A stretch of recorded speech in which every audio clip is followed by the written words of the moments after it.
আজি লৈ আহিছোঁ আপোনালোকৰ কাৰণে এটি হেল্থি ৰেচিপি আৰু এয়া হৈছে পালেং পুৰি ফুলা ফুলা আৰু একদম কোমল হয়।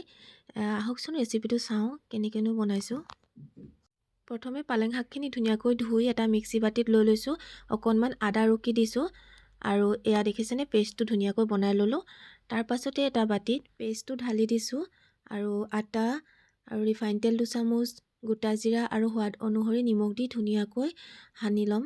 আটাখিনি ভালকৈ মঠি হোৱাৰ পাছতে 15 পৰা 20 মিনিট ঢাকি থ'ম আৰু এয়া 20 মিনিটৰ পাছত ধুনীয়াকৈ আটাখিনি আৰু অকণমান সানি লৈ সৰু আৰু ডাঙৰ যিটোৱে চাইজ কৰে আপোনালোকৰ জোখমতে চাইজ কৰি বেলি ল'ব ধুনীয়াকৈ। বেলাৰ সময়ত মই আটা অকণমান মিলাই বেলিছোঁ। আপোনালোকে যদি ইচ্ছা কৰে তেল দি বেলি ল'ব পাৰে ধুনীয়াকৈ। বেছি ডাঠ আৰু পাতলাও কৰিব নালাগে।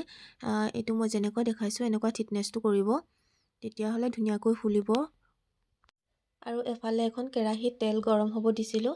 তাৰ পাছতে এখনকৈ পুৰি দিছোঁ। এয়া দেখিছেনে কিমান ধুনীয়াকৈ ফুলি উঠিছে পুৰিসমূহ, খুব ধুনীয়া হয়।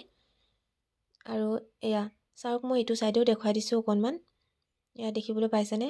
আৰু এখন দি দেখাই দিছোঁ। এনেকৈ গোটেইখিনি পুৰিয়ে ভাজি লৈছোঁ।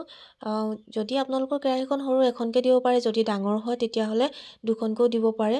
মই এনেকৈ এখন হোৱাৰ পাছতে তেলখিনি পুৰিত বহুত তেল লাগি থাকে, সেইবাবে তেলখিনি চাকি হয় মানে আৰু এখন পুৰি দি দিছোঁ। এয়া দেখিবলৈ পাইছে আপোনালোকে। আজিকালি সৰু সৰু ল'ৰা ছোৱালীয়ে প্ৰায় সেউজীয়া শাক পাচলি খাবই নিবিচাৰে। এনেধৰণে কেতিয়াবা বনাই খুৱাবচোন, স্বাস্থ্যৰ কাৰণেতো খুবেই ভাল। আপোনালোকে জানেই পালেং শাকটো কিমান উপকাৰিতা। আৰু ল'ৰা ছোৱালী স্কুলৰ টিফিনতো দি পঠাব পাৰে ইচ্ছা কৰিলে। এয়া দেখিছেনে কিমান ধুনীয়া ফুলা ফুলা পুৰি।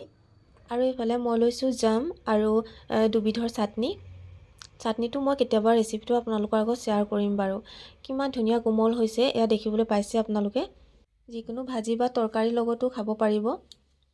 আজিলৈ ভিডিঅ'টো ইমানেই আছিলে। কেনে পালে জনাবলৈ নাপাহৰিব। লাইক কমেণ্ট শ্বেয়াৰ কৰি দিব। ধন্যবাদ।